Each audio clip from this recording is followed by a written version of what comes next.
अपनी विरासत पर गर्व के साथ साथ एक और बात भी महत्वपूर्ण है, और वो है गुलामी की मानसिकता से पूरी तरह मुक्ति। आज से 190 साल पहले 190 साल पहले साल 1835 में 1835 में मैकाले नाम के एक अंग्रेज ने भारत को अपनी जड़ों से उखाड़ने के बीज बोए थे। मैकाले ने भारत में मानसिक गुलामी की नींव रखी थी। 10 साल बाद यानी 2035 में उस अपवित्र घटना को 200 वर्ष पूरे हो रहे हैं। कुछ दिन पहले मैंने एक कार्यक्रम में आग्रह किया था कि हमें आने वाले 10 वर्षों तक उस 10 वर्षों का लक्ष्य लेकर चलना है कि भारत को गुलामी की मानसिकता से मुक्त करके रहेंगे।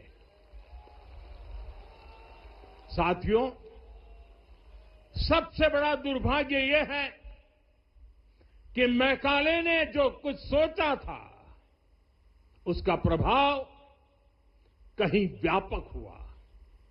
हमें आजादी मिली, लेकिन हीन भावना से मुक्ति नहीं मिली। हमारे यहां एक विकार आ गया कि विदेश की हर चीज, हर व्यवस्था अच्छी है और जो हमारी अपनी चीजें हैं उनमें खोट ही खोट है।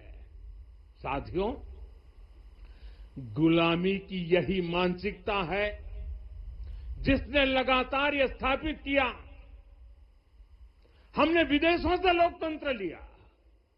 कहा गया कि हमारा संविधान भी विदेश से प्रेरित है, जबकि सच ये है कि भारत लोकतंत्र की जननी है, मदर ऑफ डेमोक्रेसी है। लोकतंत्र हमारे डीएनए में है।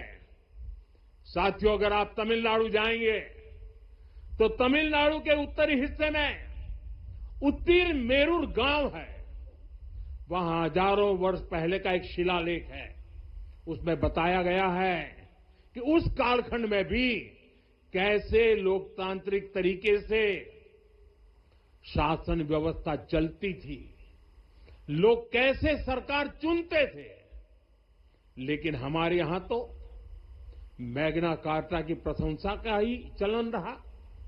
हमारे यहां भगवान बसवन्ना, उनके अनुभव मंटपा की जानकारी भी सीमित रखी गई। अनुभव मंटपा यानी जहां सामाजिक, धार्मिक और आर्थिक विषयों पर सार्वजनिक बहस होती थी, जहां सामूहिक सहमति से निर्णय लिए जाते थे। लेकिन गुलामी की मानसिकता के कारण इस भारत की कितनी ही पीढ़ियों को इस जानकारी से भी वंचित रखा गया। साथियों, हमारी व्यवस्था के हर कोने में गुलामी की इस मानसिकता ने डेरा डाला हुआ था। अब याद करिए, भारतीय नौसेना का ध्वज सदियों तक उस ध्वज पर ऐसे प्रतीक बने रहे जिनका हमारी सभ्यता, हमारी शक्ति, हमारी विरासत से कोई संबंध नहीं था। अब हमने नौसेना के ध्वज से गुलामी के हर प्रतीक को हटाया है। हमने छत्रपति शिवाजी महाराज की विरासत को स्थापित किया है। और ये सिर्फ एक डिजाइन में बदलाव नहीं हुआ, ये मानसिकता बदलने का क्षण था। ये वो घोषणा थी कि भारत अब अपनी शक्ति अपने प्रतीकों से परिभाषित करेगा, न कि किसी और की विरासत से। और साथियों, यही परिवर्तन आज अयोध्या में भी दिख रहा है। साथियों, ये गुलामी की मानसिकता ही है जिसने इतने वर्षों तक रामत्व को नकारा है। भगवान राम